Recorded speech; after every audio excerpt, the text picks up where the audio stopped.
Bonjour tout le monde, merci M. Bosfiha. J'ai le plaisir de vous parler de la vaccination de l'immunodéprimé.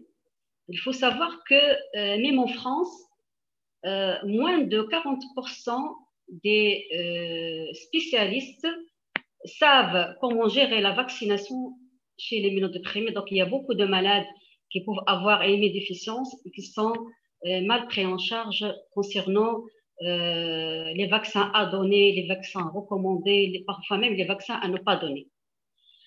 Alors, la réponse, il est en fonction, bien sûr, des vaccins administrés. Il est aussi fonction du déficit immunitaire qui est présent, parce qu'on peut avoir un déficit immunitaire qui est acquis, un déficit immunitaire primitif, un déficit immunitaire en rapport avec une prise d'immunosuppresseurs. Et il faut savoir aussi que le diagnostic précoce, surtout des symptômes primitifs, va permettre de ne pas donner chez ces malades certains vaccins qui peuvent donner des maladies vaccinales parfois létales. L'exemple que je peux donner, c'est le vaccin par le BCG qui peut donner des BCG disséminés, ce qu'on appelle des BCG OSIS, avec parfois mise en jeu carrément des pronostics vitaux. Il y a même indication à pas seulement le diagnostic de DIP, mais aussi la possibilité d'avoir un enfant qui est atteint de déficit immunitaire primitif, surtout sur un handicap dans la famille, et dire bien sûr aux parents qu'ils ne doivent pas administrer le BCG, qui est un vaccin le plus souvent donné avant l'âge de 1 mois, avant d'éliminer formellement la possibilité de présence de ce déficit immunitaire chez son nourrisson. Il faut savoir aussi que la vaccination a aussi un rôle important pour protéger ces malades, surtout des vaccins recommandés. Si on a des déficits immunitaires qui peuvent prédisposer, ça veut dire avoir un système génétique, par exemple, à faire des infections à pneumocoque ou méningocoque. Donc, il est important de recommander des vaccins particuliers chez des malades, voire même un effet thérapeutique. Actuellement, on a mis en évidence le fait de donner le vaccin contre le papillomavirus chez des malades qui ont par exemple des déficits immunitaires qui prédisposent à ce virus pour carrément traiter les atteintes cutanées qui sont le plus souvent sévères chez ces malades et d'évolution chronique. Alors maintenant, je vais parler de la classification des déficits immunitaires. Le déficit immunitaire peut être à risque élevé d'infection et par conséquent d'avoir des effets secondaires de la vaccination. Dans les DIP, il y a le déficit immunitaire combiné ou combiné sévère. Il y a le déficit immunitaire aussi immoral, surtout les malades qui n'ont pas de lymphocytes B et pas d'anticorps, ce qu'on appelle les agammaglobuline liées à l'X pour l'autosémique récessive. Les malades qui peuvent avoir ce qu'on appelle le déficit immunitaire commun variable, donc les B sont présents mais non fonctionnels. Il y a aussi les déficits immunitaires qui concernent les phagocytes, surtout la neutropénie congénitale et la granulomatose septique chronique, où il y a un problème surtout de bactéricidie, les pays normaux mais non fonctionnels.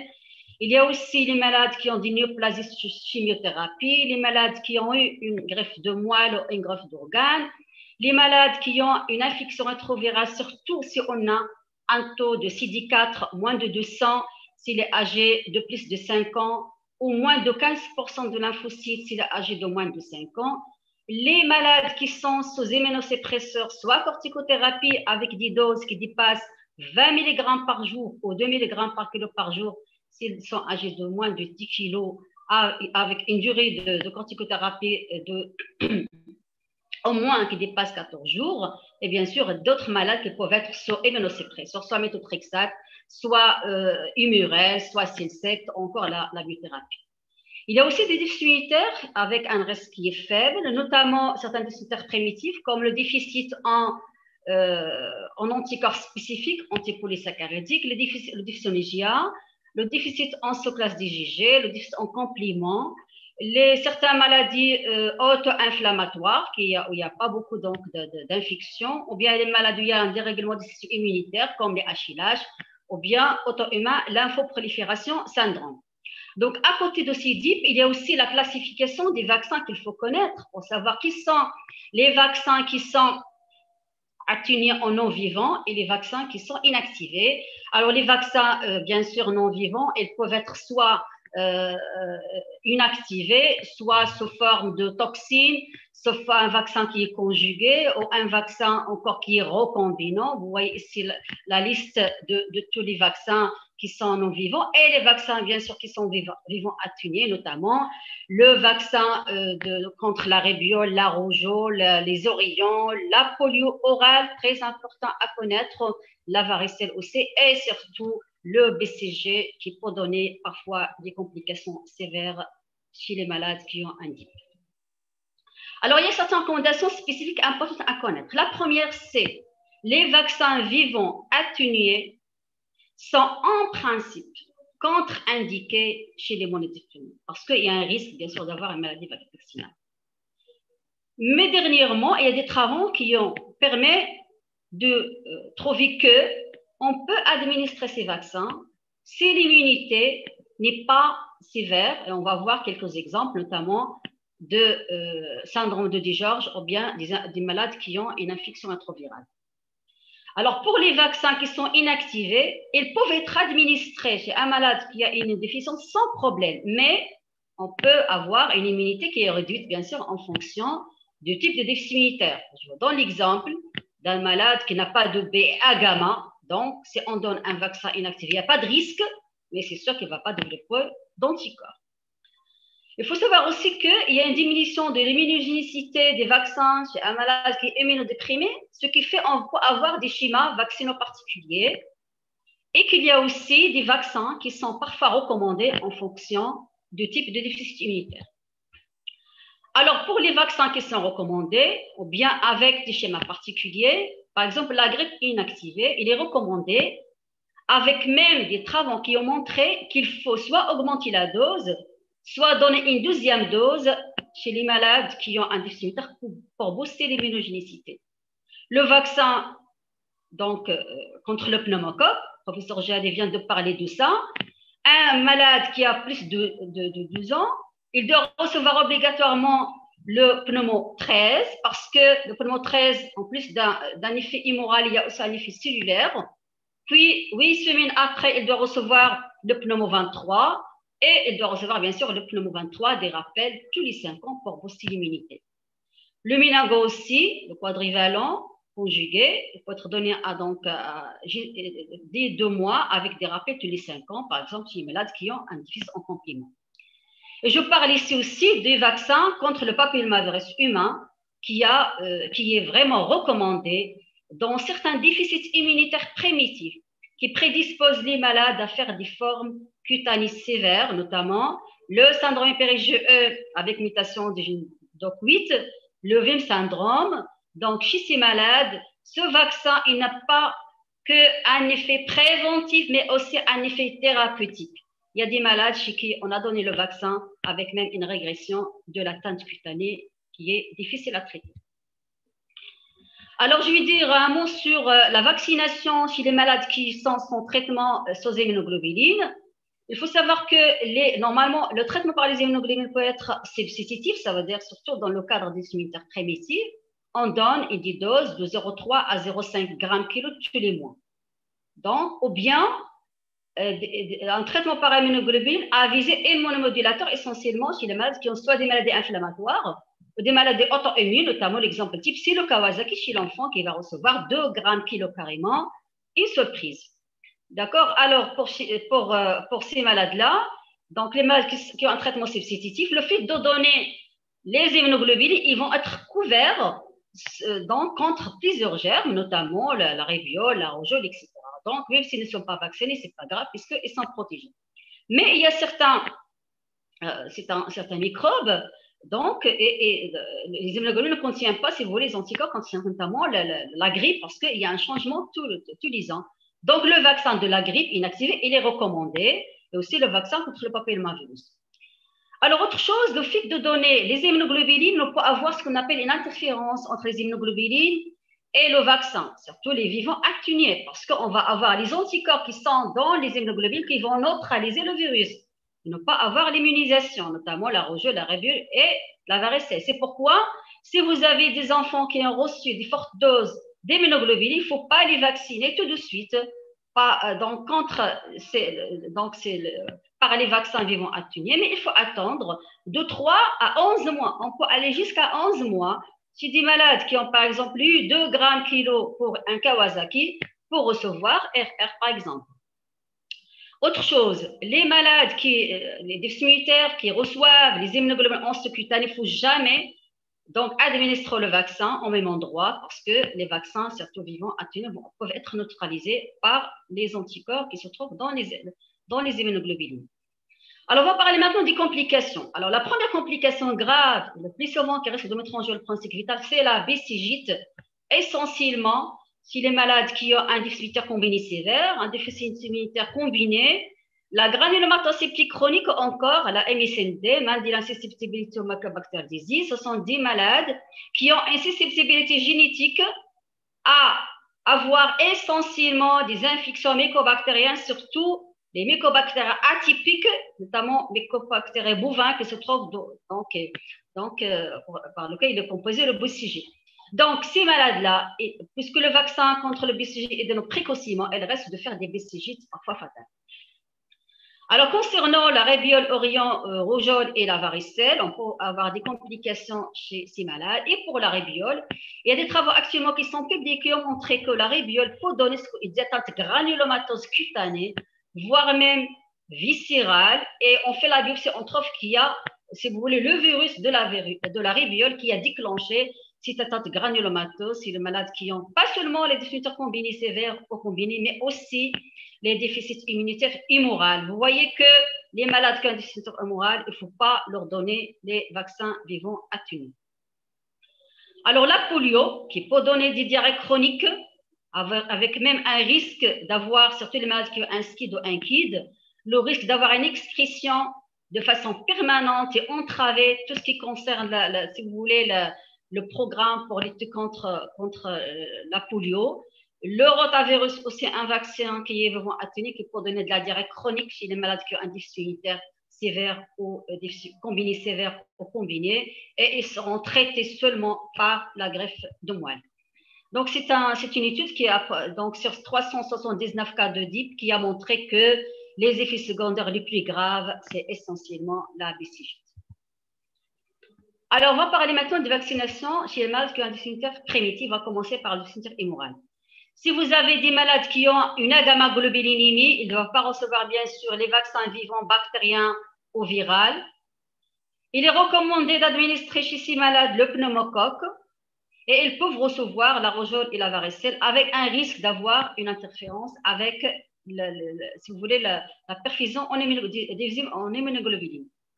Alors, pour les déficits immoraux qui sont modérés, notamment le déficit en anticorps spécifiques, de Sonnigia ou sous-classe, ils ne doivent pas recevoir la polio orale, le pneumocoque est recommandé, et bien sûr, les vaccins ils sont plus efficaces chez ces malades par rapport au premier groupe qui ont une gamma, dont l'efficacité vraiment elle est incertaine.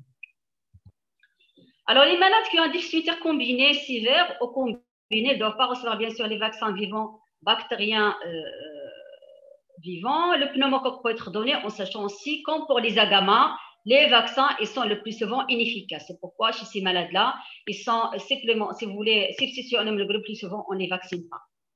Alors, concernant certains déficits immunitaires combinés comme le syndrome de Dégeorge, on parle actuellement du fait que si on a un syndrome de Dégeorge avec le taux de CD4 qui dépasse 500, le taux de CD8 qui dépasse 300, avec une réponse au mitogène, au vaccin inactivé, si vous voulez, normal, avec présence d'anticorps, on peut les vacciner contre les vaccins, si vous voulez, virales, qui sont atténués notamment ROR ou la varicelle. Et bien sûr, l'efficacité, il dépend du degré des déficits immunitaires.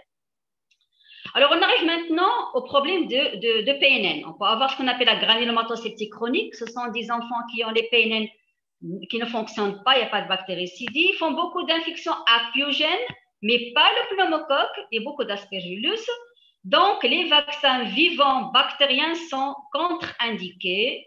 Le pneumocoque, il n'est pas recommandé parce qu'ils ne font pas des infections à pneumocoque, mais essentiellement à staphylocoque occlusionique. On les vaccine, le vaccin il est efficace puisqu'ils n'ont pas de problème de déficit humoral ni de déficit de lymphocytes. La même chose pour les neutropénies. Donc, pas de vaccin vivant bactérien. Le pneumocoque, par conséquent, il est recommandé chez des malades qui ont une neutropénie congénitale. Concernant le déficit en leucocytes d'adhésion, donc, on peut donner, si vous voulez, le pneumocoque recommandé, et il ne faut pas donner les vaccins, pas seulement bactériens, mais aussi les vaccins viraux, si vous voulez, vivants. Alors, le complément, c'est le seul déficit immunitaire préventif qui peut recevoir tous les vaccins sans problème, avec même la recommandation qu'ils doivent prendre le vaccin contre le méningocoque. Madame Joadé vient de parler de ça. Le risque d'avoir des méningites à méningocoque, c'est des malades qui ont un déficit complément, donc ils doivent recevoir obligatoirement le méningocoque et la vaccination est efficace. La même chose pour les asplénies. Ils peuvent recevoir tous les vaccins avec recommandation, si vous voulez, de recevoir le méningocoque, le pneumocoque et l'hémophilus, et les vaccins sont efficaces. Alors, concernant les autres déficits immunitaires, on va dire un mot sur l'infection rétrovirale. Alors, les malades qui ont une infection rétrovirale ne doivent pas recevoir, bien sûr, les vaccins vivants. Sauf les orions, rébioles, rougeoles, ou varicelles, à condition d'avoir un taux de CD4 qui dépasse de 100 s'ils ont un âge de plus de 5 ans, ou plus de 15% de lymphocytes CD4, donc si l'âge est moins de 5 ans. Puis, il y a d'autres immunitaires, notamment les néoplasies, la transplantation, la radiothérapie, les malades qui ont un syndrome néphrotique, une cirrhose hépatique, donc en fonction de la gravité de la maladie, de la gravité et si vous voulez, de la teinte immunologique, on peut avoir, si vous voulez, des vaccins qui sont recommandés, des vaccins qui sont contre-indiqués, avec bien sûr une efficacité qui dépend vraiment de l'immunité de ces malades. Alors, on arrive maintenant à la corticothérapie. Si un malade doit recevoir des corticoïdes, il doit être vacciné donc au moins 2 semaines avant la corticothérapie. Alors, supposons maintenant qu'il est sous corticoïde. S'il prend des doses qui dépassent 20 mg par jour,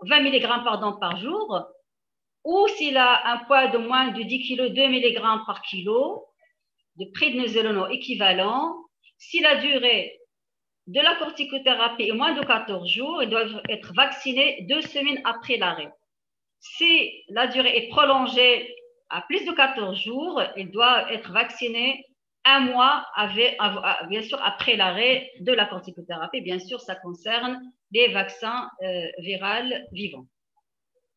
Il y a aussi d'autres protocoles concernant les immunosuppresseurs. Vous avez ici les différentes doses, donc les doses pour lesquelles on parle de fortes doses, méthotrexate plus de 0,4 mg, Humurel plus de 3 mg, Silcept plus de 1,5. Donc, si le malade reçoit 6 doses, le vaccin inactivé doit donc être donné 2 semaines avant ou durant le traitement, en sachant que si on le donne durant le traitement, c'est les vaccins inactivés peuvent être inefficaces, donc n'hésitez pas à revacciner après. S'il s'agit d'un vaccin vivant, il faut les donner plus de 4 semaines avant de démarrer le traitement. Alors, on passe maintenant à la vaccination de la famille.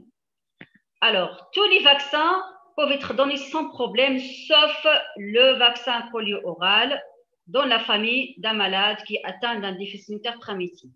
Alors, les travaux ont montré effectivement qu'il n'y a aucune preuve de transmission interhumaine de la souche vaccinale de ROR. La même chose pour la grippe, il est même recommandé. Et la vaccination contre la varicelle, si vous avez un membre de la famille qui n'a pas fait la varicelle, par exemple, il faut absolument le vacciner.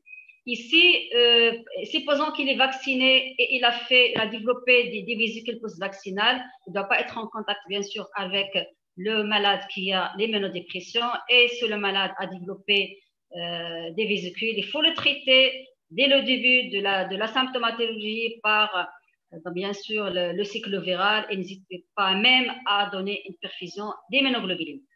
Actuellement, on parle aussi de la recommandation de vacciner les femmes enceintes qui peuvent avoir un enfant atteint de déficit immunitaire primitif Il faut les vacciner contre le pneumocoque, l'hémophilus et le méningocoque. C'est pour, si vous voulez, qu'ils développent des anticorps qu'ils doivent transmettre à leur bébé pour les protéger, surtout les premiers 6 mois contre ces microbes. Alors, en conclusion, la sécurité et l'immunogénicité des vaccins est problématique en matière de dystonie répréhensive. Généralement, les vaccins vivants sont contre-indiqués et actuellement, on parle de possibilité de les donner en fonction du degré des risques immunitaires. Les vaccins inactivés, il n'y a pas de problème, mais l'efficacité n'est pas sûre. Ça va être efficace. C'est un vaccin sans recommandé. On a donné l'exemple du vaccin contre le pneumocoque et le méningocoque ou encore le papillomavirus.